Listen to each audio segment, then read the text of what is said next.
Ya, Bapak Ibu Saudara, dalam kehidupan bangsa Israel, ya, di Perjanjian Lama, mereka bekerja dari hari pertama sampai hari yang ke-6. Kemudian mereka masuk hari yang ke-7 yang dinamakan dengan hari perhentian atau hari Sabat. Tetapi di Perjanjian Baru, ya, ketika Yesus telah mati dan bangkit untuk kita, Bapak Ibu Saudara, justru sebaliknya. Hidup kita ini bukan dimulai dari bekerja, tapi hidup kita dimulai dari, katakan bersama-sama, rest. Ya, katakan rest. Hidup kita dimulai dari rest atau beristirahat. Semakin banyak Anda beristirahat, semakin Anda akan melihat pekerjaan Tuhan yang dahsyat dalam hidup Anda. Amin, jemaat. Ya, ini bukan sebuah syarat, tetapi lihatlah ini sebagai isi hati Tuhan, bahwa Tuhan tidak menginginkan umat-umatnya itu hidup di bawah kutuk dosa. Kutuk dosa adalah apa Bapak Ibu Saudara? Berjerih payah, bersusah payah, sampai berpeluh untuk menghasilkan sesuatu, untuk menghidupi kehidupannya. Itu adalah kutuk di Taman Eden ketika manusia berdosa, Bapak Ibu Saudara. Ya. Manusia hidup di bawah kesukaran, kesulitan, penderitaan, Bapak Ibu. Ya. Dan kita perhatikan hari-hari ini tidak sedikit orang-orang itu stres, tertekan. Ya. Saya terakhir di jalan lihat banyak sekali orang-orang yang bukan OKB tapi OGB, orang gila baru, Bapak Ibu Saudara. Ya. Saya lihat pakaiannya masih rapi, tapi jalan sambil ketawa-ketawa, nyelonong ke tengah jalan gitu Bapak Ibu Saudara. Terus saya pikir waduh, ini ibu-ibu Bapak Ibu Saudara sudah mulai terganggu jiwanya. Tapi saya percaya di tempat ini tidak ada yang demikian. Karena kita adalah orang-orang yang memiliki Yesus. Amin. Dan ketika kita memiliki Yesus, kita memiliki apa saudaraku? Segalanya. Yuk kita katakan sama-sama 4 kalimat yang luar biasa ya untuk kita semua. Kalau pas kita ingat, kita katakan Bapak Ibu Saudara, 4 kalimat ini adalah kalimat yang luar biasa, yang diilhamkan Tuhan secara khusus. Saya percaya ini buat jemaat JKI Puri Marina, amin. Bukan buat orang yang lain, untuk jemaat di sini aja. Nah makanya kita mau sering-sering katakan. Kalimatnya ada di atas kolom ini Bapak Ibu Saudara ya. Memang sengaja buat jemaatnya, biar Pak Pendetanya yang hafal aja ya. Jadi jemaat kalau nggak hafal, ditolong ada tulisannya di atas ya. Yuk kita mau katakan sama-sama. 2, 3. Saya milik Yesus. Yesus milik saya. Memiliki Yesus memiliki segalanya. Saya memiliki segalanya. Sekali lagi lebih keras ya. Waktu segalanya kita buka tangan selebar-lebarnya. Ya, waduh, piye Pak, kan mepet-mepetan, enggak apa-apa ya. Biar seru. Kalau kita dengar firman itu seneng ya. 2, 3. Saya milik Yesus. Yesus milik saya. Memiliki Yesus memiliki segalanya. Saya memiliki segalanya. Mari kita berikan tepuk tangan buat Yesus. Haleluya. Ketika Anda memiliki Yesus, Anda tidak perlu khawatir. Anda memiliki semuanya. Katakan semuanya. Bapak Ibu Saudara, ketika Anda terima Yesus, Anda tidak perlu lagi berjuang di setiap area kehidupan Anda. Pernikahan Anda, pekerjaan Anda, hubungan-hubungan kita yang rusak mungkin karena kesalahan kita atau kesalahan orang lain. Hubungan antara orang tua dengan anak, hubungan antara mertua dengan menantu, hubungan antara pimpinan dengan karyawan. Anda serahkan semua kepada Yesus, sebab ketika Anda punya Yesus, Yesus yang akan mengerjakan semuanya bagi kita. Amin. Karena dia adalah juru selamat. Juru selamat, bukan juru kunci, bukan juru masak, bukan juru mudi. Tapi dia juru selamat. Kalau juru kunci, dia ahli membuka kunci. Dia ahli membuat kunci. Kalau juru mudi, dia ahli mengemudikan. Tapi Yesus adalah juru selamat. Dia juga juru kunci, dia juga juru mudi, dia juga juru semuanya untuk kita. Amin. Jadi Bapak Ibu Saudara, bersyukurlah, ya, nikmatilah tahun ini sebagai tahun Shabbat Shalom, sebab hanya melalui Yesus sajalah Anda dan saya akan menikmati kehidupan Shabbat Shalom. Amin. Kalau orang belum bisa menikmati Yesus, hidupnya akan jauh sulit dari yang namanya Shabbat Shalom. Hidupnya akan terus gelisah. Hidupnya akan terus pikirannya jalan berkeliling kemana-mana. Ya. Dan memang itulah kenyataannya. Makanya kita butuh Yesus. Amin, jemaat Tuhan. Pak Andrew kemarin katakan, salah satu firman berkata, kasihilah Tuhan Allahmu dengan segenap hatimu dan dengan segenap jiwamu, dengan segenap kekuatanmu. Kata segenap ini artinya utuh, sempurna, tidak boleh cuil sedikit pun. Tidak boleh ada 0,0001 sekian persen. Enggak boleh Bapak Ibu Saudara. Kata utuh benar-benar utuh sempurna. Segenap itu utuh sempurna. Pertanyaannya, mampukah seseorang, bisakah seseorang mengasihi Tuhan dengan sesempurna itu? Bapak Ibu Saudara, bisa? Enggak bisa.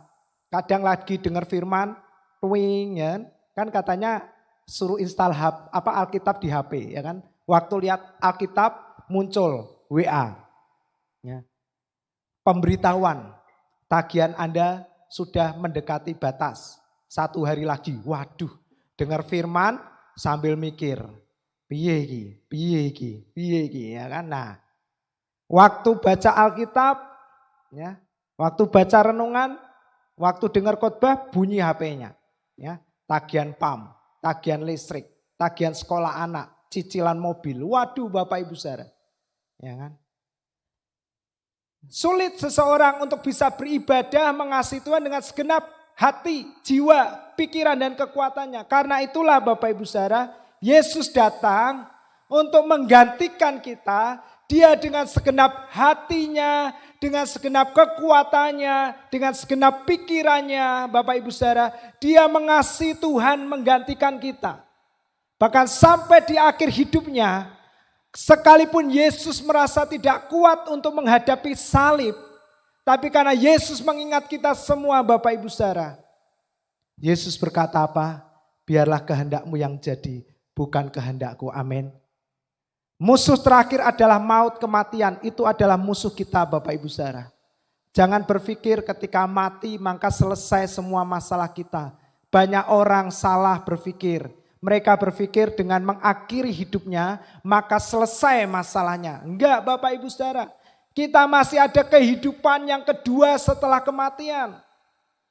Yang kata Pak Pendeta kemarin, kehidupan yang apinya besar dan kehidupan yang penuh dengan damai sejahtera, penuh sukacita di surga. Nah, makanya Yesus datang untuk membawa kita kepada kehidupan yang sebenarnya, yaitu di surga yang mulia. Amin. Jemaat. Nah, Bapak Ibu Saudara, tahun ini memang jelas sekali Tuhan berikan tema kepada kita, tahun Shabbat Shalom. Saya percaya Tuhan menginginkan semua jemaat di tempat ini, termasuk orang-orang yang kita kasih, hidup di dalam ketenangan. Amin. Hidup tidak lagi kemerungsung. Kalau Anda mulai kepancing untuk kemerungsung, kalau Anda kepancing untuk mulai berusaha lebih keras, ingat tema tahun ini adalah Shabbat Shalom. Katakan tenang, tenang, leren, santai, santai. Amin. Santai Bapak Ibu Saudara ya. Coba tepuk kiri kanannya, kalau istrinya atau suaminya lus-lus pundaknya ya. Kalau temannya ya dilus-lus, katakan santai wis, tenang aja, tenang. Ya, semua baik-baik. Nah Bapak Ibu Saudara, Shabbat Shalom artinya rest. Ketika Anda rest, maka Anda akan melihat damai sejahtera. Amin. When you rest, kita akan melihat damai sejahtera itu datang memenuhi hidup kita. Kata damai sejahtera itu utuh sempurna, shalom, prosperity in all things. Waduh Bapak Ibu Saudara, nggak mungkin orang bisa shalom ya kalau dia tidak utuh ya. Dan dunia bisa memberikan kekayaan, tapi hanya Tuhan yang bisa memberikan kekayaan yang utuh. Ya, prosperity itu bukan soal uang aja Bapak Ibu Saudara. Tapi uang ada di dalamnya. Amin. Ya, tapi bukan yang utama. Ada banyak orang kaya, tapi dia kehilangan keluarganya. Dia kehilangan pernikahannya. Dia hancur rumah tangganya. Dan saya percaya Tuhan tidak menghendaki demikian dalam kehidupan jemaat di tempat ini. Amin. Anda dimakmurkan, shalom artinya Anda kaya, diberkati, keluarga Anda menikmati, bahagia, pernikahan Anda bahagia, anak-anak Anda menikmati kebahagiaan di dalam rumah kita. Nah, itu adalah shalom. Amin. Dan saya percaya tahun ini Tuhan mau mengerjakan shalom bagi kita. Jemaat, ya, mulai bulan kedua ini kita terus belajar untuk meletakkan hidup kita kepada Yesus saja. Amin. Serahkan seluruh masalahmu, hidupmu hanya kepada Yesus. Amin. Tadi pagi Pak Yakub sudah kasih renungan, ya kan? Tempat tinggal kita di mana, saudaraku? Yesus, ya. Nah, karena itu bulan ini kita akan berbicara tentang tempat tinggal, ya. Nah, Bapak Ibu Saudara, berbicara tempat, Tuhan selalu konsen dengan tempat untuk menempatkan umat-umatnya, ya. Tuhan tidak menghendaki umatnya ada di Mesir. Amin. Ya. Nah, Mesir artinya adalah Mitsyarim, Nah, Mitsrayim artinya double stress, tekanan ganda. Itu adalah gambaran dunia ini, Bapak Ibu Saudara. Ya. Saya pernah jelaskan kenapa disebut dengan tekanan ganda atau stres ganda. Ya, yang pertama, stres yang pertama datang dari apa? Keuangan, finansial, ekonomi. Boom. Lalu orang stres. Ketika orang stres, tekanan kedua apa? Sakit penyakit. Akhirnya dia tertekan 2 kali. Dan akhirnya maut. Nah, Bapak Ibu Saudara, Tuhan mau melepaskan kita dan kabar baiknya sudah. Amin. Melalui Yesus Kristus kita dibawa kepada tanah perjanjian yang penuh dengan susu dan madunya. Kita akan menikmati segala sesuatu yang kita inginkan tanpa kita harus mengusahakannya. Amin. Taman Eden itu dikembalikan bagi kita. Karena penjaga tamannya sudah ada. Siapa?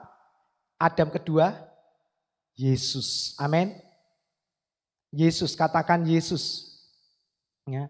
Kenapa disebut Adam kedua? Karena ketika Yesus bangkit, Maria bertanya kepada Yesus pada waktu itu. Maria tidak mengenali Yesus karena dia sedih begitu rupa.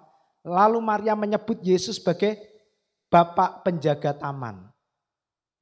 Ya. Apakah engkau melihat Yesus? Padahal waktu itu Yesus ada di depan matanya. Yesus adalah penjaga taman kedua. Taman tempat di mana Anda dan saya tinggal. Taman yang tenang, aliran air yang tenang, dan padang rumput yang hijau bagi kita. Amin.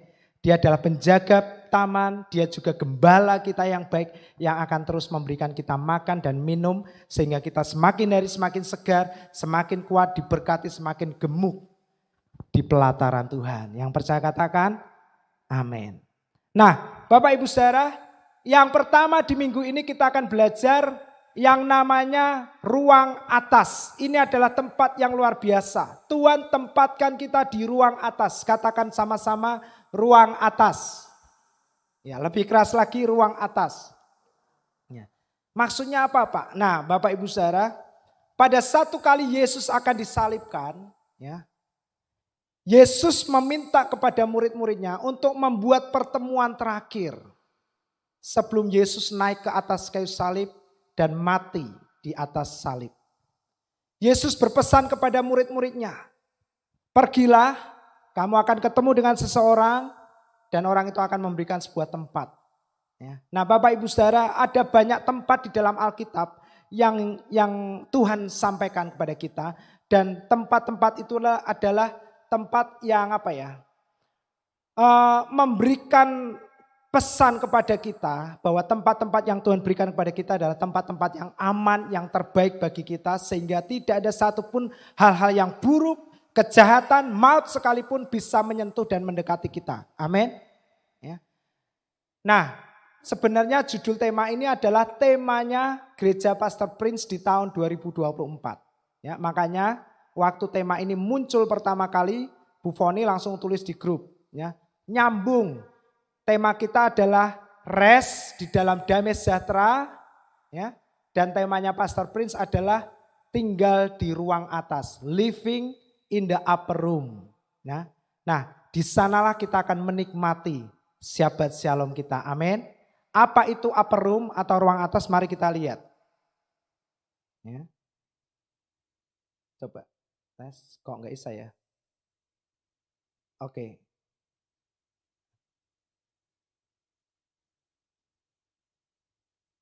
Nah, mari kita baca ayat ini, 2, 3. Lalu ia menyuruh, bersama-sama jemaat 2, 3. Lalu ia menyuruh 2 orang muridnya dengan pesan, pergilah ke kota, di sana kamu akan bertemu dengan seseorang yang membawa kendi berisi air. Katakan, ikutilah dia. Nah, Bapak Ibu Saudara, Yesus memberikan pesan kepada murid-muridnya, lalu ia menyuruh 2 orang muridnya dengan pesan, pergilah ke kota, di sana kamu akan bertemu dengan seorang. Seorang ini dalam terjemahan bahasa Inggris dituliskan dengan man, ya, seorang laki-laki yang membawa kendi berisi air. Dan Yesus berpesan, ikutilah dia. Ayat berikutnya dikatakan demikian. Dan katakanlah kepada pemilik rumah yang dimasukinya, ya, pesan guru, di manakah ruangan yang disediakan bagiku untuk makan Paskah bersama-sama dengan muridnya. Lalu orang itu tadi, orang yang membawa kendi berisi air itu, akan menunjukkan kepada kamu sebuah ruangan atas yang besar, yang sudah lengkap dan tersedia. Disitulah kamu harus mempersiapkan perjamuan Paskah untuk kita. Nah, Bapak Ibu Saudara, dikatakan demikian. Pesan Yesus kepada 2 muridnya adalah, pergilah ke kota, kamu akan menjumpai seseorang, pria yang membawa kendi berisi air. Nah, tidak disebutkan nama pria ini, Bapak Ibu Saudara. Karena pria ini tidak menjadi begitu penting, ya. Yang terpenting adalah dia harus membawa kendi. Saya percaya ada banyak orang laki-laki yang mereka akan ketemui di jalan, tapi yang menjadi penting di sini adalah orang laki-laki atau pria yang memanggul, yang membawa kendi berisi air. Padahal pada zaman itu, Bapak Ibu Saudara, biasanya yang membawa kendi berisi air itu adalah wanita, bukan pria. Nah, Yesus memberikan pesan, ikutilah dia kalau kamu ketemu seorang laki-laki yang membawa kendi berisi air. Dan ini adalah gambaran Roh Kudus yang diutus untuk datang bagi kita. Dia yang akan mengalirkan aliran air hidup dalam hidup kita. Amin. Dia seperti air yang mengalir. Roh Kudus itu diibaratkan seperti air yang mengalir. Jadi seorang pria yang membawa kendi berisi air itu adalah Roh Kudus yang akan menuntun kita, memimpin kita. Amin, saudaraku. Ya, karena Roh Kudus seringkali diibaratkan seperti air yang mengalir. Dan Yesus berkata, barang siapa percaya kepadaku, maka dari dalam hatinya akan mengalir apa, saudaraku? Aliran-aliran air kehidupan. Amin. Ikutilah dia. Dan saya bersyukur hari ini saya dan jemaat semua di tempat ini, kita semua mengikuti pria ini. Amin. Jangan ikuti pria yang lain. Jangan ikuti ajaran-ajaran yang lain yang tidak pernah memimpin kita kepada kesegaran jiwa. Tapi memimpin kepada penghukuman, tekanan, ketakutan, ancaman, Bapak Ibu Saudara. Saya kadang melihat kasihan. Anak-anak Tuhan sudah menghadapi situasi dunia yang cukup mengerikan ini. Mereka datang untuk beribadah. Ternyata firman yang disampaikan adalah firman-firman yang mengancam, menakut-nakuti, ya kan. Kalau kamu tidak bertobat, kalau kamu tidak memberikan persembahan, kalau kamu tidak memberikan perpuluhan, maka kutuk, belalang, apalagi pencuri akan menjarah, membuat kamu celaka. Waduh, Bapak Ibu Saudara, ya kan? Saya tadi dikasih tahu siapa? Bu Lina, dikirimi WA sama seseorang, screenshot, salah satu tulisannya adalah apa itu? Tadi pokoknya gereja cuma bisanya cari duit, minta-minta duit sama jemaat. Saya ngomong bersyukur, dah gak usah dibaca. Yang penting gereja tempat kita ada tidak demikian. Amin, jemaat Tuhan. Gereja tempat kita adalah gereja yang terus memberitakan Yesus. Amin. Jemaat harus dipoin, diingatkan untuk melihat Yesus. Jangan melihat rekening, jangan melihat uang di dompet. Amin. Jangan suka lihat tagihan listrik, tagihan air, tagihan cicilan apapun. Tapi banyak-banyaklah melihat Yesus. Amin.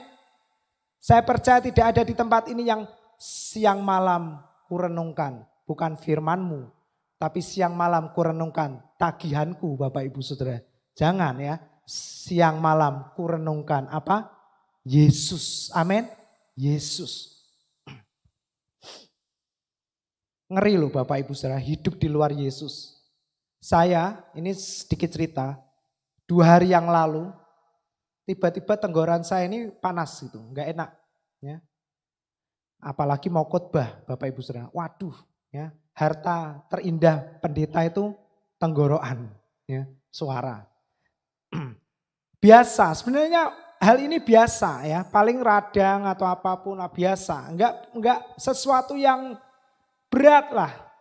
Tapi yang mengerikan ketika saya tidur Bapak Ibu Saudara, seharian ya saya dengar firman, saya belajar Bapak Ibu Saudara. Ya. Malam waktu tidur, istri saya tidur, anak saya tidur. Nah waktu saya mau memejamkan mata, tiba-tiba di pikiran saya itu dihantam. Jangan-jangan tumor laring, kanker laring. Loh saya itu gak pernah baca hal-hal seperti itu. Gak pernah waktu seharian lihat hal itu, gak pernah. Gak ada orang yang kirim WA tentang itu. Jangan-jangan nanti tenggorokannya dilobangin. Lu itu bisa datang waktu saya mau tidur. Dum di pikiran. Saya tiba-tiba khawatir Bapak Ibu Saudara. Saya merasakan ketakutan yang sangat di situ. Lalu di situ saya langsung ingat apa? Yesus. Saya bilang Yesus, Yesus. Saya baik-baik, Yesus. Padahal itu biasa. Tapi kalau iblis sudah seperti itu, wah makanya jemaat setiap minggu, setiap saat ingatlah Yesus. Amin. Karena iblis tidak nunggu minggu untuk mengerjai kita, enggak nunggu Senin. Setiap saat ketika kita lemah, dia akan menghantam kita Bapak Ibu Saudara. Yang dihantam di pikiran. Apa yang membuat Anda takut dan khawatir, seringkali dia kadang di situ. Saya ini kan sangat sayang sama anak, istri. Nah, saya pengen usia saya panjang, menemani mereka. Nah, situ. Lalu Bapak Ibu Saudara, apa yang terjadi? Saya enggak sadar, saya enggak ngerti, tiba-tiba saya sudah bangun pagi. Dan tapi saya masih ingat saya sempat ketakutan itu saat cerita sama istri saya. Memang ngeri sekali. Malam itu adalah waktu di mana iblis seringkali bekerja menghantam pikiran kita. Makanya Yesus menyebut perjamuan kudus itu adalah perjamuan makan malam. Sebab ketika malam, ketika iblis menghantam Anda, Yesus mengingatkan dia telah menyediakan makanan di hadapan lawanmu. Makanan kita adalah tubuh dan darah Yesus. Amin. Orang-orang muda, mungkin papa mamamu gak ngerti, anak muda apa masalahnya. Saya tahu kalian juga punya banyak sekali pergumulan. Yang mungkin kita takut cerita sama orang tua kita. Tapi percayalah, yakinlah bahwa Tuhan mengasihi kalian. Amin. Ya. Tuhan sudah menentukan, menakdirkan masa depan kita. Orang-orang muda adalah masa depan yang penuh dengan harapan. Amin. Kita seperti anak panah di tangan pahlawan yang akan dilepaskan tepat pada sasaran. Amin. Dan Anda tahu saudaraku, kesuksesan dalam terjemahan bahasa aslinya adalah tepat sasaran. Dan saya percaya anak-anak kita di tangan Yesus seperti di tangan pahlawannya akan dilepaskan tepat pada sasaran. Sukses, diberkati. Saya percaya orang tua semuanya bersorak dalam hati. Amin Pak. Gitu ya. Atau mau kita bersorak sama-sama orang tua yang meyakini anak-anak kita sukses di tangan Tuhan? Ayo kita sorakan sama-sama. Amin. Nah gitu Bapak Ibu Saudara ya. Ini anak-anak kita. Dan tidak tergantung kepada keadaan orang tuanya. Bapak Ibu ya, kita kembali lagi, nanti kelamaan ngomong di sini. Nah, pria yang membawa air berbicara tentang Yesus dan sekarang adalah Roh Kudus yang membawa ajaran yang menyegarkan, air hidup kepada kita. Ikutilah dia, sebab dialah yang akan memimpin kita.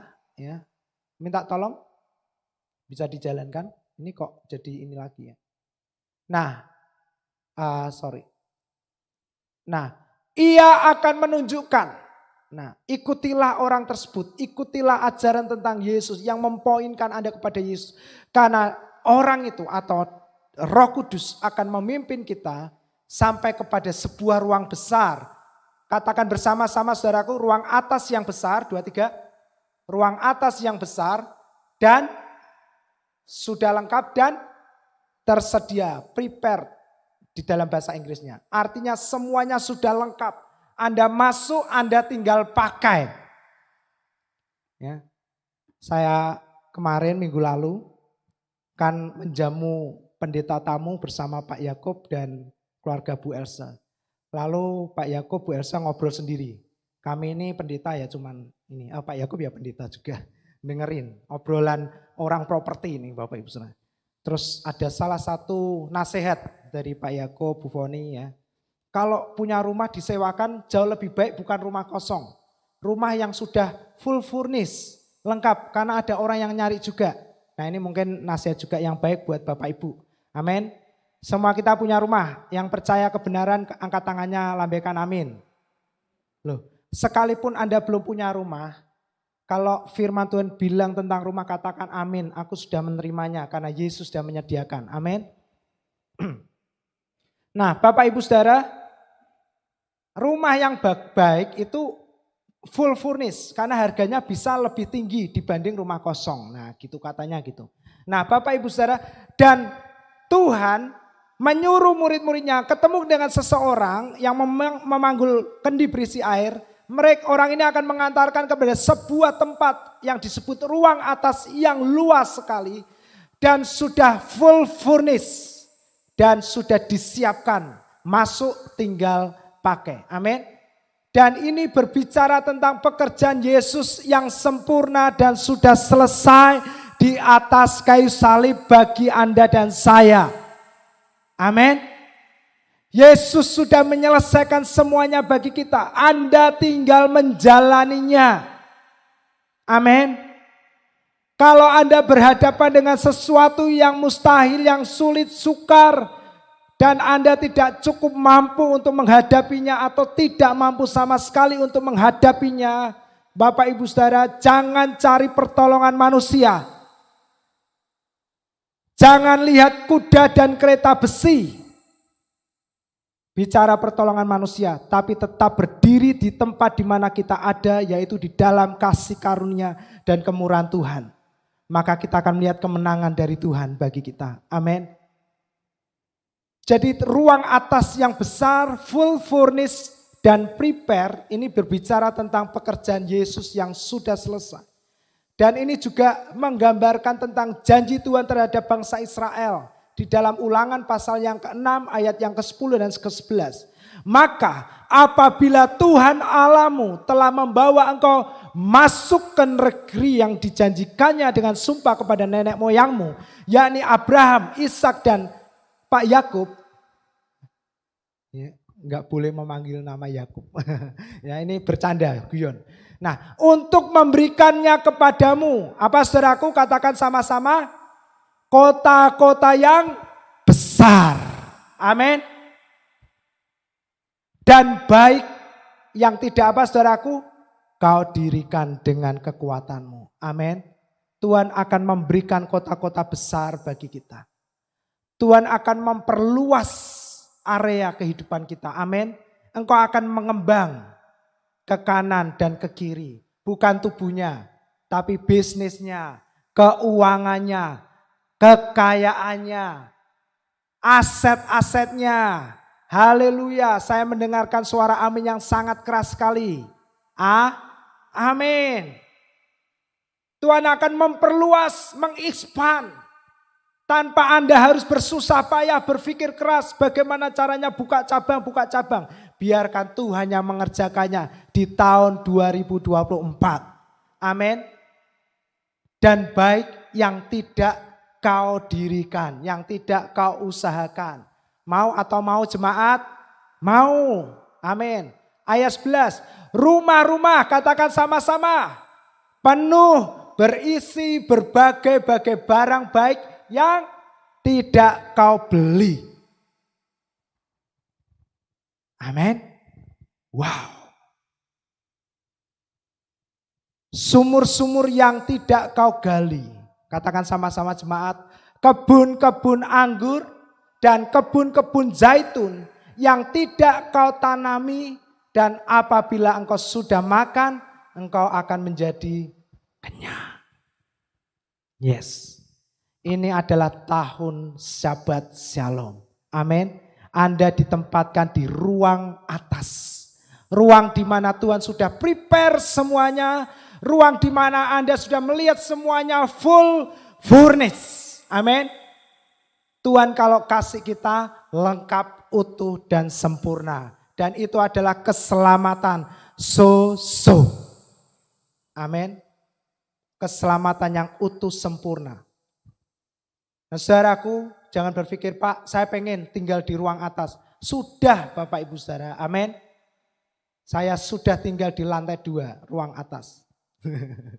Ya, terima kasih jemaat memberikan kami tempat tinggal ya. Puji Tuhan. Tapi ruang atas juga terbuka bagi siapapun jemaat yang pingin singgah boleh. Ya. Kalau tinggal cukup lama rasanya mungkin kurang pas ya, kecuali sekeluarga ya mungkin oke ya. Kalau sendirian kurang pas karena kan ada pria ada wanita di sini ya kan. Nah, jadi kalau kadang kita harus berbincang-bincang dengan pengurus, ada loh beberapa jemaat kadang harus tinggal di sini. Nah, kami harus berbicara dulu bukan menolak, tapi karena etika Bapak Ibu Saudara. Ini lagi tren etika ya Bapak Ibu Saudara ya. Nah, jadi kita harus membahas karena ada pria, wanita ya. Nah, lanjut aja Bapak Ibu Saudara. Oke. Nah, ruang atas berbicara tentang yang pertama, Yesus melakukan perjamuan kudus ya. Nah, perjamuan kudus ini berbicara yang pertama, kesembuhan. Katakan bersama-sama, kesembuhan. Ya, Yesus membutuhkan ruang atas untuk mengadakan perjamuan kudus. Sekalipun di dalamnya Yesus juga memberikan pesan-pesan penting bagi murid-murid tentang kehidupan mereka, tentang pekerjaan Tuhan bagi gerejanya. Ya. Jadi Markus pasal 14 itu sebenarnya dirincikan di Yohanes pasal 13, 14, 15, 16, dan 17. Jadi kalau Anda mau baca lebih detail kejadian Yesus di Markus 14 itu Anda bisa lihat di Yohanes pasal 13, 14, 15, 16, 17. Jadi beberapa pasal ini sama Markus dirangkai di pasal Markus 14 ini. Nah, di ruang atas Yesus melakukan perjamuan akhir, perjamuan kudus bersama murid-muridnya. Jadi Bapak Ibu Saudara, tahun ini kita mau bersama-sama memperbanyak hidup kita untuk perjamuan kudus. Yang percaya katakan amin. Perjamuan kudus mendatangkan kesembuhan. Yang percaya katakan amin. Sebab Alkitab berkata setiap kali kita makan tubuh Tuhan, ya, tapi tidak mengakuinya, padahal perjamuan kudus kan mengandung 2 benda. Tubuh dan darah ya kan ini. Tubuh dan darah. Nah, Bapak Ibu Saudara, tetapi Paulus menyoroti barang siapa makan tubuh Tuhan tanpa mengakuinya, harusnya kan Paulus nulisnya gini, barang siapa makan tubuh Tuhan dan minum darah Tuhan tanpa mengakuinya. Tapi Paulus tidak menulis darah, hanya menulis tubuh. Kenapa? Karena berbicara tubuh Tuhan, Alkitab jelas menuliskan oleh bilur-bilur Yesus, kamu semua sudah sembuh. Ketika orang minum anggur berbicara pengampunan dosa. Semua orang dengan gampang berkata, Tuhan terima kasih, dosa-dosaku diampuni. Ya, rasa-rasanya dosa itu tidak kelihatan, berdampak langsung ya rasa-rasanya. Tapi ketika kita mengangkat roti, lalu kita berdoa, Tuhan terima kasih, kankerku sudah sembuh. Rasanya kok enggak mungkin ya. Kanker itu hanya disembuhkan dari sepotong kecil roti yang adalah tubuh Tuhan. Rasanya sulit. Makanya Paulus berkata, Bapak Ibu Saudara, setiap kali Anda makan roti yang adalah tubuh Tuhan, Anda harus mempercayainya bahwa roti kecil itu mendatangkan kesembuhan bagi kita. Amin. Ingat ketika wanita yang anaknya kerasukan setan, ibu ini datang kepada Yesus meminta kesembuhan. Lalu Yesus mengibaratkan dengan apa saudaraku? Anjing. Yesus bilang, tidak layak memberikan roti kepada anjing. Jadi Yesus sepertinya kejam sekali sama wanita ini. Roti ini berbicara tentang hak kesulungan atau hak untuk orang Israel. Ya. Tetapi wanita ini bilang apa saudaraku? Ya betul, Enggak apa-apa, kami anjing itu enggak makan roti. Tapi dari remah-remah yang jatuh di bawah meja tuannya. Dari roti-roti kecil yang jatuh di bawah meja tuannya. Anjing itu akan makan. Dan Yesus berkata apa? Hai ibu, besarlah imanmu. Apa yang Yesus maksud ketika wanita ini melihat roti kecil yang jatuh di bawah meja tuannya. Dan itu berbicara perjamuan kudus. Amin. Jadi ketika Anda mempercayai roti adalah tubuh Tuhan yang mendatangkan kesembuhan, Yesus sedang berkata, besarlah imanmu, Ibu Lora. Amin. Besarlah imanmu. Jadi hari ini dan seterusnya di sepanjang tahun, mari kita mau banyak-banyak menikmati perjamuan kudus. Amin. Perjamuan kudus tidak hanya memberikan kesembuhan, tapi juga mengingatkan kita akan kebaikan dan kasih Tuhan bagi kita. Amin, jemaat. Setiap kali kita makan minum perjamuan kudus, kita mengingat betapa Tuhan itu sayang sama kita. Tidak ada cara lain untuk mengingat kebaikan Tuhan yang baik dan yang sempurna selain melalui perjamuan kudus. Itu tidak pernah bisa diambil oleh iblis dari kehidupan kita. Amin. Kalau kekayaan, Anda punya uang banyak, closing banyak, ya kan, tokonya rame, lalu Anda berkata, wah Tuhan baik. Satu kali tokonya sepi, Anda akan kesulitan untuk berkata Tuhan baik. Betul? Cara yang terbaik untuk kita mengingat kebaikan Tuhan adalah dengan makan dan minum tubuh dan darah Tuhan. Amin. Yang kedua, perjamuan kudus berbicara kemenangan.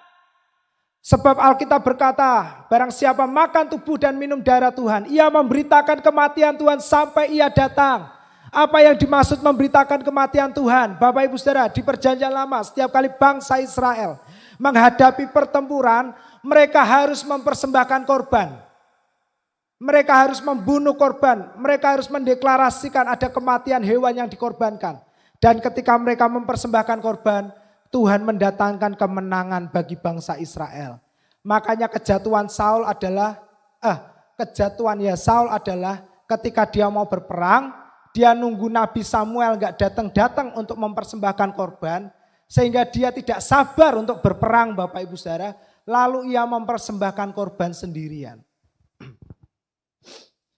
Jadi Bapak Ibu Saudara, setiap kali Anda makan tubuh Tuhan dan minum anggur perjamuan, Anda memberitakan kematian Tuhan kita. Anda sedang mendeklarasikan kemenangan Anda di dalam hidup Anda. Amin. Yesus telah menjadi korban untuk kita satu kali untuk selama-lamanya. Setiap kali Anda menghadapi peperangan, Anda cukup makan tubuh Tuhan, minum darah Tuhan. Anda katakan, Yesus, Engkau kemenanganku. Amin. Yang ketiga, berbicara kesatuan. Yesus berkata, barang siapa makan dagingku dan minum darahku, aku ada di dalam dia, dia ada di dalam aku. 1 Yohanes 4 ayat 17 berkata apa? As Jesus is, so are we in this world. Sama seperti Yesus hari ini, demikianlah Ibu Gito hari ini. Amin. Yesus apa Pak? Yesus sehat. Yesus tidak pikun. Yesus sempurna. Kakinya sehat, tangannya kuat. Demikianlah oma-oma di tempat ini. Bapak-bapak yang sudah usia lanjut di tempat ini. Semuanya semakin hari semakin kuat seperti Yesus. Saya baru dapat rema, barusan. Yesus mati di usia berapa saudaraku? Yesus mati di usia berapa? Ayo lebih keras lagi, usia berapa? Ayo lebih keras lagi, 2, 3, usia 33. Ya. Nah, kenapa Yesus gak mati usia 100 tahun? Ya, supaya kita yakin, wah ya benar ya. Supaya kalau kita lihat Yesus, kita ngomong sama seperti Yesus. Kita ingat Yesus usia berapa? 33 tahun. Kekuatan kita di usia 60, usia 70, usia 100 tahun. Seperti usia Yesus 33 tahun. Amin. Yuk yang percaya berikan tepuk tangan. Kaleb berkata, biarpun sekarang aku usia 80 tahun. Tapi kekuatanku seperti ketika aku usia 40 tahun. Wah Bapak Ibu Saudara. Aku kuat untuk berperang. Hari ini kita lebih daripada Kaleb. Amin. Kita katakan waktu usia kita 60 tahun, 50 tahun katakan. Hari ini kekuatanku sama seperti Yesus. Seperti usia 33 tahun. Amin. Wah, 33 tahun kan matur itu, mateng itu. Kuat. Bapak Ibu ya, Yesus mati usia 33 tahun. Supaya kita ingat dia selalu masih muda. Amin. Dan hari ini Yesus sudah bangkit. Amin, saudaraku. Jadi ada unity, kesatuan. Ruang atas berbicara tentang perjamuan kudus. Setiap kali Anda makan minum perjamuan kudus, Anda melihat ada kesembuhan yang mengalir dalam kehidupan Anda. Anda melihat ada kemenangan yang mengalir dalam kehidupan rumah tangga Anda. Anda melihat ada unity yang dipulihkan. Amin. Ada kesatuan. Ibu-ibu, wanita-wanita, pria-pria, bapak-bapak. Kalau Anda membutuhkan pemulihan dalam hubungan pernikahanmu, just rest. Makan, minum perjamuan kudus lebih banyak. Nikmati Yesus lebih banyak. Biarkan Yesus yang akan mengunity, menyatukan kembali, memulihkan hubungan-hubungan yang rusak. Amin. Saya selalu tidak pernah suka dengan cara memulihkan hubungan, yaitu dengan menginterogasi, menginterview satu pihak. Coba kamu cerita, apa masalahmu tentang istrimu? Ini ada istrinya, di hadapan berdua. Lalu suaminya cerita, wah terus istrinya. Coba kamu sekarang gantian. Saya nggak pernah suka dengan cara-cara seperti itu. Karena ujung-ujungnya pasti tambah geger. Loh ternyata ono loh ora ngerti to aku. Nah, karena kan waktu terbuka, mikirnya sama Pak Pendeta, Bapak Ibu. Saya selalu bilang apa? Duduk berdua, saya ingatkan tentang Yesus, dan Yesus. Amin. Dan saya selalu perhatikan tanpa sadar mereka perlahan mulai meneteskan air mata. Karena kasih Yesus, bukan karena melihat senepe, ya ampun, jebule perbuatannya pasanganku kok gini. Enggak, tapi karena Yesus mengasihi mereka. Berikutnya lanjut dengan cepat, Bapak Ibu saudara. Ruang atas berbicara tentang Roh Kudus dicurahkan. Amin. Jadi saya percaya di tahun ini kita ditempatkan Tuhan di ruang atas, itu berbicara tentang tahun ini akan banyak pekerjaan Roh Kudus dalam hidup Anda. Amin. Ya, pekerjaan Roh Kudus apa saudaraku? Ya, nah ini, maka kembalilah rasul-rasul itu ke Yerusalem dari bukit yang disebut Bukit Zaitun. Ya, bisa baca sedikit Bapak Ibu saudara ya. Hanya seperjalanan sabat jauhnya dari Yerusalem, dan ini berbicara tentang Gunung Sion, Bapak Ibu saudara. Setelah mereka tiba di kota, naiklah mereka kemana saudaraku? Ruang atas. Jadi mereka kembali lagi ke tempat di mana Yesus tinggal bersama mereka. Dan di tempat mereka menumpang itu, ya mereka adalah 11 orang murid yang pada akhirnya dilengkapi jadi 12 lagi. Dan mereka di sana, mereka menikmati pencurahan Roh Kudus dengan luar biasa. Dan Alkitab mencatat di situ ada 120 murid Tuhan. Bapak Ibu saudara tahu, ketika Salomo hendak memindahkan alat-alat dalam bait suci, kemah suci ke bait Salomo membentuk ada 120 imam yang bersorak-sorai. Apa? Tuhan itu baik, besar kesetiaannya untuk selama-lamanya.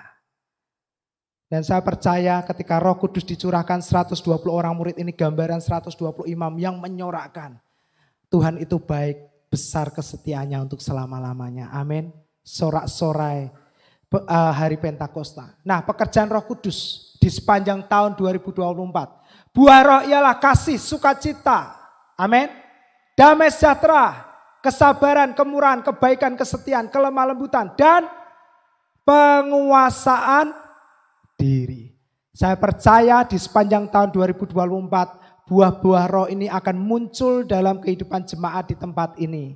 Yang percaya katakan amin. Yang suka marah, gampang emosian, menjadi lebih sabar. Yang suka kemerungsung, mudah takut, cemas, menjadi penuh damai sejahtera. Ya. Yang kalau makan tidak ada pengendalian diri, makan sana, makan sini, makan semuanya. Bapak Ibu saudara, perjanjian lama berkata, kalau kamu seperti itu taruhlah pisau di lehermu. Ya. Kita enggak perlu bawa pisau Bapak Ibu saudara sekarang. Ya. Roh Kudus yang akan memberikan pengendalian diri dalam hidup jemaat. Amin. Di sepanjang tahun ini saya percaya Roh Kudus akan bergerak dengan luar biasa. Memberikan buah-buah dalam kehidupan jemaat. Lalu yang ketiga, ruang atas berbicara banyak lampu, banyak terang. Kita lihat ayatnya, Kisah Para Rasul 20 ayat 7 dan 8. Pada hari pertama dalam minggu itu, ketika kami berkumpul untuk memecah-mecahkan roti, Paulus berbicara dengan saudara-saudara di situ karena ia bermaksud untuk berangkat pada keesokan harinya. Pembicaraan itu berlangsung sampai tengah malam di ruang atas di mana kami berkumpul. Saudaraku, dinyalakan banyak lampu. Di ruang atas dinyalakan banyak lampu. Mazmur 36 ayat 10. Sebab padamu ada sumber hayat, sumber kehidupan, yaitu Yesus. Di dalam terangmu, katakan bersama-sama, kami melihat terang. Amin. Artinya Anda akan menemukan kembali apa yang hilang dari hidup Anda di tahun ini. Yang percaya katakan amin. Anda akan mendapat pengembalian dari Tuhan. Apa yang hilang, apa yang Anda cari selama ini, semuanya akan dikembalikan oleh Tuhan di tahun 2024 ini. Amin. Karena kita semua tinggal di ruang atas yang banyak lampunya. Di dalam terang kita akan melihat terang. Amin. Ketika kita kehilangan kunci, Bapak Ibu Saudara, kita masuk dalam kamar yang gelap, yang kita lakukan pertama adalah kita cari lampunya. Dan ketika kita nyalakan lampunya, kita melihat apa? Ada terang. Dan kita melihat terang, kita akhirnya bisa menemukan kunci itu. Yesus adalah terang bagi kita. Di dalam terang, Anda akan melihat terang. Anda akan menemukan kembali apa yang pernah hilang dari hidupmu. Jemaat, mungkin hari ini kita memasuki tahun 2024 dengan banyak sekali kehilangan. Tapi Tuhan berjanji hari ini, Tuhan sayang sama kita. Tuhan mau kembalikan apa yang pernah hilang dari hidupmu. Amin. Kalau Anda masih berpikir, dulu Pak saya punya banyak aset, punya banyak kendaraan. Dulu saya Pak, hari ini Tuhan mau mengembalikan. Apa yang dulu Anda banggakan akan dikembalikan oleh Tuhan. Sehingga hari ini Anda bisa berkata bahwa apa yang saya punya hari ini semuanya karena Tuhan yang menyediakan. Amin. Jangan khawatir jemaat, enggak usah pusing untuk mengembalikan apa yang dulu pernah hilang. Biarkan Tuhan yang mengembalikan bagi kita hari ini, tahun ini. Amin. Dan kalau Tuhan mengembalikan, Alkitab berkata Tuhan akan memberikan bonus bunga 20%, 120%. Enak apa enak Bapak Ibu Saudara? Enak. Tuhan akan kembalikan lebih dan lebih lagi. Terakhir, saya minta tolong pemusik bisa naik ke panggung. Ruang atas berbicara tentang kebangkitan dan kehidupan. Bapak Ibu Saudara, mari kita lihat 1 Raja-Raja 17 ayat 18, 19 dan ayat 23. Enggak usah dibaca, saya cerita. Ayat ini menceritakan ada seorang wanita bersama dengan seorang nabi Tuhan yang bersama Elia, bernama Elia. Nah, lalu wanita ini enggak punya anak Bapak Ibu Saudara. Lalu Elia berdoa untuk wanita ini dan akhirnya wanita ini melahirkan anak. Tapi tiba-tiba Bapak Ibu Saudara, tidak lama anak ini meninggal.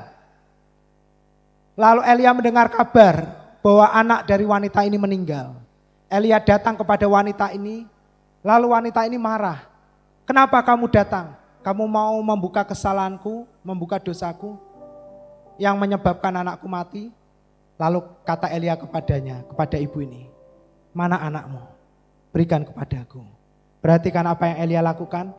Lalu Elia mengambil anak itu dari pangkuan perempuan itu. Rupanya wanita ini tidak memiliki kekuatan untuk menyerahkan anak yang meninggal ini kepada Elia. Dan Elia yang mengambilnya. Lalu Elia membaringkan anak itu di tempat tidurnya. Nah Bapak Ibu Saudara, sebentar. Nah ini, lalu Elia membawa anak itu naik ke kamarnya di mana saudaraku? Di atas. Nah, kalau dalam terjemahan lain dikatakan upper chamber, ya bukan upper room, tapi upper chamber. Itu sama dengan upper room, ruang atas, kamar atas. Elia membawa ke atas. Lalu Elia meletakkan di tempat tidurnya. Elia mengambil anak itu dan membawanya turun dari kamar atas, ruang atas, ke dalam rumah dan memberikan kepada ibunya. Kata Elia, ini anakmu, katakan sama-sama, ia sudah hidup. Amin. Saya berdoa apa yang mati di sepanjang tahun-tahun kemarin, Tuhan akan hidupkan kembali. Amin jemaat. 2 raja-raja tentang Elisa. Bapak Ibu Saudara, satu kali ada suami istri yang berkata, yuk kita buat satu ruangan buat Elisa, Nabi Tuhan di kamar atas. Ruang kecil, kamar kecil. Ya. Nah ini, buatlah kamar kecil di atas berdinding batu. Pada satu hari datanglah Elisa ke sana, masuklah ia di kamar atas dan tidur di situ. Jadi Elisa sempat tidur di ruangan yang dibuat oleh suami istri. Pada hari pertama dalam minggu itu ketika, nah saya ceritakan aja Bapak Ibu Saudara. Nah, suami istri ini juga punya anak dan meninggal. Lalu akhirnya oleh Elisa dibawa ke kamar atasnya dan anak ini dibangkitkan. Nah yang terakhir yang saya ingin beritahukan, di dalam perjanjian baru, ruang atas juga berbicara tentang, ruang atas juga berbicara tentang kebangkitan. Ada seorang wanita bernama Tabita, dalam bahasa Yunani bernama Dorcas. Wanita itu banyak sekali berbuat baik dan memberi sedekah. Ternyata Dorcas atau Tabita ini wanita yang sangat cinta pekerjaan Tuhan, cinta akan Tuhan. Tetapi pada waktu itu Tabita sakit lalu meninggal dan dimandikan. Perhatikan, mayatnya dibaringkan di mana saudaraku? Di ruang atas, the upper room. Maka berkemaslah Petrus dan berangkat bersama-sama dengan mereka. Setelah sampai di sana, ia dibawa ke ruang atas. Dan semua janda datang berdiri di dekatnya sambil menangis. Mereka menunjukkan kepadanya semua baju dan pakaian yang dibuat Dorcas pada waktu hidup. Ternyata Dorcas ini seorang penjahit, Bapak Ibu Saudara. Luar biasa, profesi penjahit ada di Alkitab ya. Nah, tetapi Petrus menyuruh mereka semua keluar. Lalu ia berlutut dan berdoa di ruang atas itu. Kemudian ia berpaling kepada mayat itu dan berkata, Tabita, bangkitlah. Lalu Tabita membuka matanya dan ketika ia melihat Petrus, ia bangun lalu ia duduk. Bapak Ibu, kisah para rasul ditulis oleh Lukas. Lukas adalah seorang dokter. Jadi kalau dia menyebut orang ini mati lalu bangkit, benar-benar secara medis dia mati dan bangkit. Bukan koma, tapi benar-benar mati. Apa yang saya mau sampaikan pagi hari ini untuk kita semua. Bapak Ibu, untuk menikmati Syabat Shalom di tahun ini, Tuhan bawa kita ke ruang atas, amin. Ruang atas berbicara Yesus. Kita ditempatkan di tempat perlindungan yang maha tinggi. Dan Yesus duduk sana, kita duduk bersama-sama dengan Dia hari ini.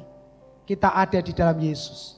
Saya berdoa jemaat, Anda suka perjamuan kudus di sepanjang tahun ini, amin. Saya percaya semua jemaat menikmati perjamuan kudus sesering mungkin. Karena setiap kali Anda makan dan minum perjamuan kudus, Anda mengingat akan kebaikan Tuhan. Dan Anda menikmati kesembuhan, kemenangan, pemulihan. Yang kedua, saya percaya di tahun ini, dalam tahun Syabat Shalom ketika Anda rest, Anda menikmati damai sejahtera. Karena Roh Kudus akan bekerja dengan leluasa dalam kehidupan kita semua. Di gereja ini, dalam kehidupan Anda, dalam rumah tangga Anda, pernikahan Anda, dalam keuangan Anda. Akan terjadi ada satu kekuatan supranatural dari surga. Yang menerobos, memecah setiap penghambat-penghambat yang selama ini Anda rasa sulit sekali untuk Anda mengubahnya. Dan Yesus berkata, rest. Biarkan Roh Kudus yang bekerja, menerobos, menjebol setiap sumbatan-sumbatan yang menutup berkat, kasih, sukacita. Apapun yang baik dalam hidup kita hari ini, Tuhan akan hancurkan melalui pekerjaan Roh-Nya yang kudus. Amin. Yang terakhir, saya percaya tahun ini akan ada terjadi tahun kebangkitan kehidupan. Amin. Apa yang mati dari hidup Anda saudaraku, Tuhan akan bangkitkan di tahun ini. Amin. Itu secara supranatural, secara spiritual. Tapi kita juga tidak menutup kemungkinan. Siapa tahu kita akan kedatangan mayat di tempat ini dan mayat itu akan dibangkitkan. Dan setiap orang bukan melihat JKI Purimarinya, tapi melihat Yesus yang ditinggikan di tempat ini. Kuasanya dulu, sekarang, sampai selama-lamanya tidak pernah berubah. Amin jemaat. Mari kita nyanyikan lagu pengantar firman. Kita bersyukur kepada Bapa kita yang baik, yang telah menempatkan kita di sepanjang tahun ini di ruang atas. Minggu depan kita akan melihat ada banyak tempat yang Alkitab sebutkan. Dan semua tempat itu akan menunjuk kepada satu pribadi. Siapa namanya? Yesus. Tapi kenapa kita harus dikhotbahkan? Karena Alkitab berkata barang siapa mendengar, ia akan menjadi percaya. Amin. Dan ketika orang percaya, ia akan berseru. Dan orang itu akan diselamatkan. Amin. Jadi kita harus diberitakan setiap saat. Mari jemaat kita bersyukur. Kita katakan Bapa terima kasih. Untuk tahun ini ada banyak janji Tuhan yang dahsyat di tahun ini. Sehingga kita tidak perlu takut dan khawatir tentang apa yang terjadi dalam hidup ini. Percayalah. Indah pasti terjadi. Amin. Terjadi Di hidupku. Katakan Bapa, Engkau mengerti segala yang kuperlukan. Amin. Amin. Segala yang ku yes. Nikmatilah Dia hadir tengah-tengah kita jemaat. kasihmu Roh Kudus mengalir, menjamah setiap umatmu. Kira lama-lama takara pasyikiri ramataka lama-lama syandara lama. Mari yang percaya katakan bersama-sama. Kami mau bersyukur kepadamu untuk tahun yang luar biasa. Tahun 2024, New Year of Shabbat Shalom. Tahun di mana Tuhan tempatkan kami di tempat-tempat yang terbaik untuk menikmati tahun Shabbat Shalom. Hidup, mari yang percaya katakan syukur. Katakan ku bersyukur Bapa. Ku bersyukur Bapa. Amin, amin, amin. Ku bersyukur Tuhan. Oh, buat kasih buat kasih setiamu di dalam yes. hidupku. Amin. Ku bersyukur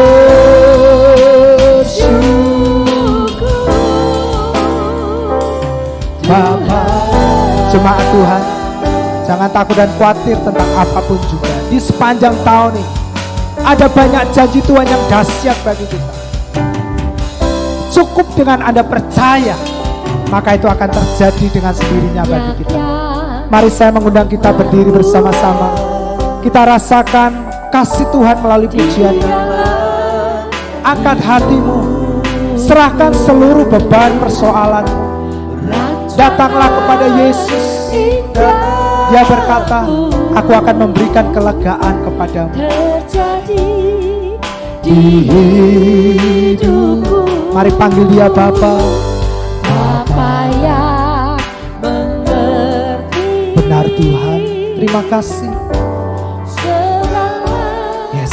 yang ku perlu. Amin, amin. Kasihmu Sempurna.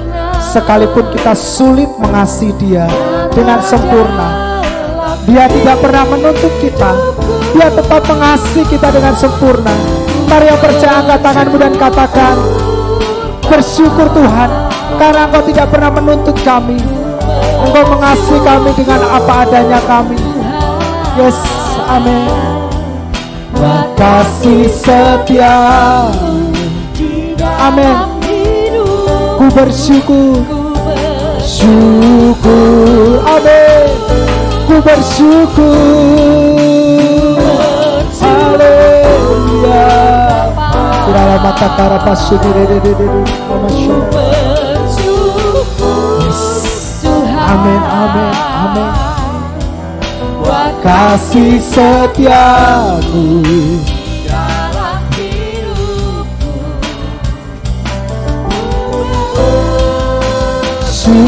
Bersama-sama jemaat Tuhan saja katakan syukur. Semua jemaat angkat suaramu. Biarkan pujian hari ini menjadi doa, ucapan syukur dan pernyataan iman kita di hadapan Tuhan. Dia mengasihi kita. tatap wajahnya yang penuh kasih. Dia tersenyum, dia berkata, jangan khawatir nak, semua yang hilang aku akan kembalikan di tahun ini. Aku akan pulangkan semuanya kepadamu. Aku akan pulihkan hubungan-hubungan yang hilang dan rusak. Aku akan pulihkan setiap keuangan-keuangan yang rusak. Semuanya Tuhan akan kerjakan. Kita cukup rest, tinggal dalam shalom-Nya. Mari semua jemaat lebih keras lagi. Katakan bersama-sama, ku bersyukur, semua jemaat, mari kita puji Dia. Haleluya. Bersyukur. Terima kasih Tuhan. Kirapa syakara di dalam hidupku bersyukur.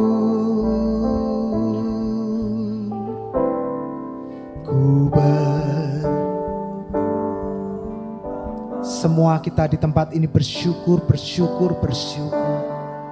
Penuhilah tahun ini dengan bersyukur. Karena kita percaya semua baik-baik dan semakin baik. Benar Tuhan. Hidupku, ku bersyukur.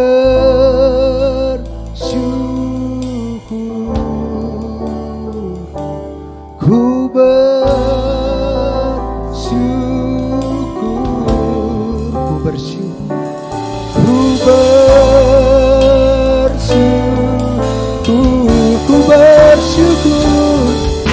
bersyukur.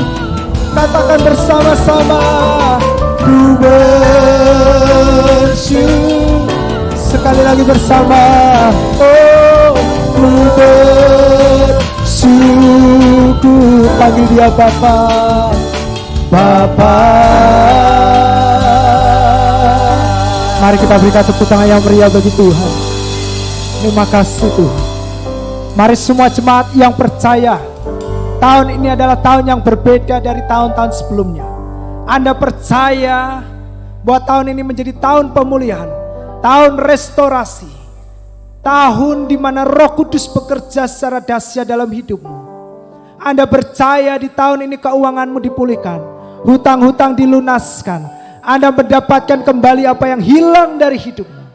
Tahun ini adalah tahun di mana Anda suka menikmati perjamuan kudus. Anda suka untuk duduk di kaki Yesus menikmati firman-Nya. Mari angkat tanganmu semua. Karena kita hidup oleh percaya. Kita bukan hidup oleh apa yang kita lihat. Tapi kita hidup oleh percaya. Jadi Alkitab berkata, terjadilah sesuai dengan apa yang kau percayai. Terimalah berkat Tuhan sebelum Anda pulang meninggalkan tempat ini. Tuhan melindungi engkau. Tuhan menjaga hidupmu. Berkat perlindungan Mazmur 91 menyertai engkau dan seisi rumahmu. Tuhan menyinari wajahnya dengan kasih karunia-Nya. Engkau naik dan terus naik. Engkau menjadi kepala. Perhatikan, apa saja yang dikerjakan oleh kedua tanganmu, dimakmurkan oleh Tuhan, diberkati oleh Tuhan. Sehingga oleh hidupmu semua orang diberkati. Engkau terus naik menjadi kepala. Menginspirasi banyak orang melalui apa yang Tuhan kerjakan dalam kehidupanmu. Banyak orang diselamatkan melalui kehidupanmu dan rumah tanggamu. Tuhan menghadapkan wajahnya kepada kita, memberikan shalom, damai sejahteranya yang melampaui segala akal dan pikiran, memelihara hati, jiwa, dan pikiranmu. Sekarang sampai selama-lamanya dalam persekutuan dan penghiburan oleh Roh-Nya yang kudus, yang telah diutusnya tinggal diam dalam hidupmu, menolong, menghibur, dan terus bekerja, mengingatkan kita akan kebenaran hidup kita di dalam Yesus, bahwa kita adalah orang-orang yang diberkati sampai Maranatha. Yesus datang kembali pada kali yang kedua, menjemput semua jemaat di tempat ini, dan siapapun yang menyaksikan tayang ini di atas awan-awan yang permai. Semua yang diberkati Tuhan, semua yang umurnya panjang, yang kuat diberkati. Katakan bersama, amin, amin, amin. Shalom bagi kita. Tuhan memberkati kita Bapak Ibu Saudara. Sampai jumpa di ibadah minggu depan. Kita akan menikmati firman Kristus yang disampaikan oleh hambanya Bapak Pendeta Yakub. Tuhan memberkati kita.